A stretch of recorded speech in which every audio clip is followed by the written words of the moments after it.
বাফুফের আমন্ত্রণে একদিনের শুভেচ্ছা সফরে ঢাকায় এসেছেন ফিফা সভাপতি জিয়ান্নি ইনফান্তিনো। বৃহস্পতিবার নির্ধারিত সময়ে ঢাকায় আসার কথা থাকলেও বৈরী আবহাওয়ার কারণে প্রায় 4 ঘন্টা দেরিতে বাংলাদেশে পৌঁছান ফিফা বস। এ সময় প্রথমবারের মতো ঢাকায় আসতে পেরে নিজের উচ্ছ্বাস প্রকাশ করেন তিনি। সেই সঙ্গে সংক্ষিপ্ত এ সফরে এশিয়া অঞ্চলের ফুটবল উন্নয়নে বাফুফের সঙ্গে আলোচনার কথা জানান জিয়ান্নি ইনফান্তিনো। এবার ফিফার সভাপতি হিসেবে চতুর্থবারের মতো বাংলাদেশে এলেন জিয়ান্নি ইনফান্তিনো। প্রায় 16 ঘন্টার সংক্ষিপ্ত সফর শেষে বৃহস্পতিবার বিকেলেই লাওসের উদ্দেশ্যে রওনা করবেন ফিফা বস বলছে।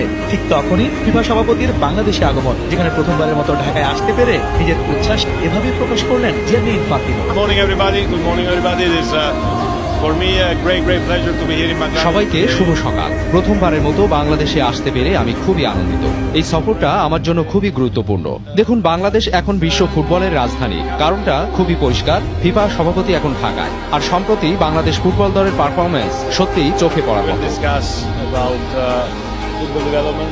বাফুফে সভাপতি কাজী সালাউদ্দিন ও ফিফার কাউন্সিল মেম্বার মাহফুজা আক্তার কিরণের প্রশংসা করে ইনফান্তিনো জানান, এ সফরে এশিয়া অঞ্চলের ফুটবল উন্নয়নের পাশাপাশি ফুটবলের ইতিবাচক নানা দিক নিয়ে তাদের সঙ্গে আলোচনা হবে।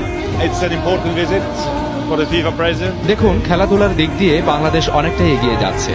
এখানকার মানুষ বেশ ক্রীড়াপ্রেমী। আশা করছি এশিয়া অঞ্চলের ফুটবল উন্নয়নে বাফুফের সঙ্গে আলোচনা ফলপ্রসূ হবে। We will discuss about